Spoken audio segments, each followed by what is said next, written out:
किसी को पानी पिलाएंगे, खाना खिलाएंगे, चाहे जहाँ से भी वो होगा उसको मैं आदर भाव करूंगा, क्योंकि मैं परमेश्वर का वचन पढ़ लिया हूँ। तो उस दिन जब न्याय का दिन होगा हम लोग का, तो परमेश्वर कहेंगे कि हम आए थे और तुमने हमको खाना खिलाया था, हालेलुया, और पानी खिलाया था।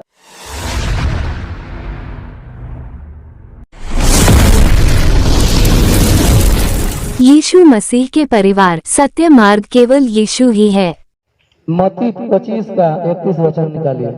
मत्ती अध्याय 25 का 31 वचन। हालेलुया। हालेलुया। जब मनुष्य का पुत्र अपनी महिमा में आएगा और सब स्वर्गदूत उसके साथ आएंगे, तो वह अपनी महिमा के सिंहासन पर विराजमान होगा। हालेलुया। कौन कौन गाना सुने होंगे? आजा यीशु, आजा यीशु, हाथ उठाएं। कौन कौन सुने हैं? गाना को सुने हैं बाबा? एक तो गाना है आजा यीशु, आजा यीशु, नहीं सुने? हालेलुया। उसी पर वचन है, जब मनुष्य का पुत्र अपनी महिमा में आएगा और सब स्वर्गदूत उसके साथ आएंगे, तो वह अपनी महिमा के सिंहासन पर विराजमान होगा। जब परमेश्वर आएंगे यहाँ पर सबका न्याय करने के लिए, हमें वचन का हेडिंग है न्याय का दिन। जब यहाँ पर परमेश्वर आएंगे तो उनके साथ स्वर्गदूत आएंगे और आकर अपने स्थान पर विराजमान हो जाएंगे, किसी को पता नहीं चलेगा। हालेलुया। और आकर क्या करेंगे? सबका न्याय कैसे कर रहे हैं? आगे बढ़िए जल्दी। हालेलुया।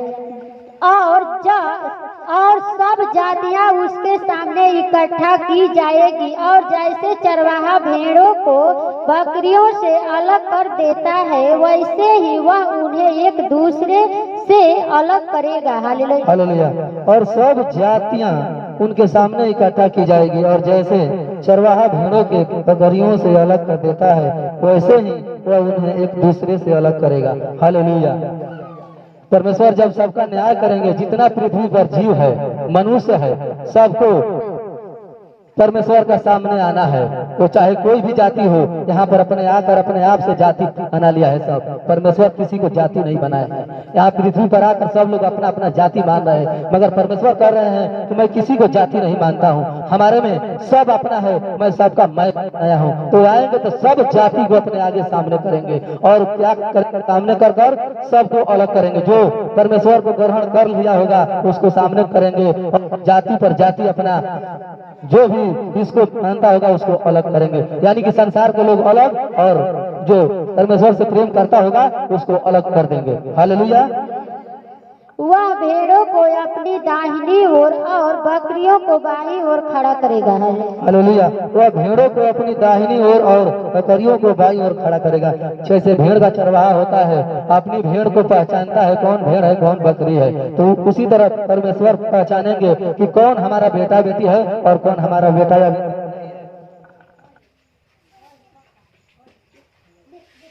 हालेलुया। तो वह हम लोगों को पहचान लेगा, बस हम लोग को खड़ा होना है, परमेश्वर खुद हम लोग को न्याय कर देंगे। हालेलुया। आगे तब राजा अपनी दाहिनी ओर वालों से कहेगा, हे मेरे पिता के धन्य लोगों, आओ उस राज्य के अधिकारी हो जाओ जो जगत के आदि से तुम्हारे लिए तैयार किया गया है। हालेलुया। तब राजा अपनी दाहिनी ओर वालों से कहेगा, हे मेरे पिता के धन्य लोगों, आओ उस राज्य के अधिकारी हो जाओ जो जगत के आदि से तुम्हारे लिए तैयार किया गया। हालेलुया। परमेश्वर कहेंगे उसी दिन कि आओ हमारे बेटा बेटी, तुम लोगों के लिए स्वर्ग में जगह बना दिए हैं, तुम लोग को यह है। और जो परमेश्वर को ग्रहण नहीं किए होंगे उसको परमेश्वर साइड में उसी दिन छाट देंगे। हालेलुया। आगे पढ़िए।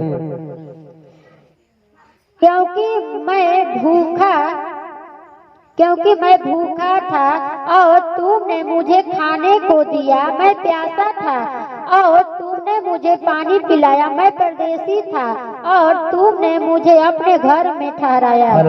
क्योंकि मैं भूखा था और तुमने मुझे खाने को दिया, मैं प्यासा था और तुमने मुझे पानी पिलाया, मैं परदेसी था और तुमने मुझे घर में ठहराया। हालेलुया। यहाँ पर हम लोगों के परमेश्वर किसी का भेष में आ सकते हैं। तो हम लोग इस वचन को अगर पढ़े होंगे तो किसी को पानी पिलाएंगे, खाना खिलाएंगे, चाहे जहाँ से भी वो होगा उसको मैं आदर भाव करूंगा, क्योंकि मैं परमेश्वर का वचन पढ़ लिया हूँ। तो उस दिन जब न्याय का दिन होगा हम लोग का, तो परमेश्वर कहेंगे कि हम आए थे और तुमने हमको खाना खिलाया था, हालेलुया, और पानी पिलाया था, हालेलुया। आगे बढ़िए जल्दी। मैं नंगा था और तुमने मुझे कपड़े पहनाए, और मैं बीमार था और तुमने मेरी सुधि ली, और मैं बंदगी में था और तुमने मुझे मिलने आए, हालेलुया। हालेलुया। मैं नंगा था और तुमने मुझे कपड़े पहनाए, मैं बीमार था और तुमने मेरी सुधि ली, मैं बंदी गृह में था और तुम मुझसे मिलने आए, हालेलुया। यहाँ पर परमेश्वर सेम नहीं आएंगे, किसी के भेष में आकर प्रकट हो जाएंगे आप लोग के सामने। हम लोग को क्या करना है कि कोई भी अगर भिखारी आता है, अगर कपड़ा नहीं है तो उसको कपड़ा पहनाना है, अगर भूखा है तो उसको खाना खिलाना है। अगर कोई आपके पड़ोसी बंदी गृह में होता है या तबीयत खराब होता है तो उसमें शामिल हो जाना चाहिए, क्योंकि उसी का भेष में परमेश्वर भी आ सकते हैं, हालेलुया। हालेलुया। तब धर्मी उसको उत्तर देंगे, हे प्रभु, हमने कब तुझे भूखा देखा और खिलाया, या प्यासा देखा और पानी पिलाया, हालेलुया। हालेलुया। तब धर्मी उसको उत्तर देंगे, हे प्रभु, हमने कब तुझे भूखा देखा और खिलाया, या प्यासा देखा और पानी पिलाया, हालेलुया। तब हम लोग परमेश्वर से कहेंगे कि हे पिता, हम कब तुमको पानी पिलाया, खाना खिलाया, कब आदर किया, हालेलुया। तो आगे पढ़िए, देखिए परमेश्वर क्या कहता है। हमने कब तुझसे परदेसी देखा और अपने घर में ठहराया, या नंगा देखा और कपड़े पहनाया, हालेलुया। हालेलुया। हमने कब तुझे परदेसी देखा और अपने घर में ठहराया, या नंगा देखा और कपड़े पहनाया, हालेलुया। वचन तो बहुत लंबा है, हम शॉर्टकट में समझा देते हैं। यहाँ परमेश्वर जब न्याय करेंगे, जो संसार में है लोगों, और हम लोग धर्मी हैं, हम लोग भी परमेश्वर के सामने सब लोग खड़ा होंगे जिस दिन परमेश्वर आएंगे। तो हम लोग क्या करना है, हम लोग जैसा कर्म किया होंगे परमेश्वर को वचन को मानकर, उसी दिन परमेश्वर हम लोग को अपना बेटा बेटी मान लेंगे और हम लोग को स्वर्ग में अपना घर बना रहे हैं। और जो संसार के लोग हैं जो उन पर हंसते हैं, ठाट्टा उड़ाते हैं, उन लोगों को छांट कर क्या करेंगे, सत्यानाश कर देंगे। उसी दिन न्याय उसका हो जाएगा, हालेलुया।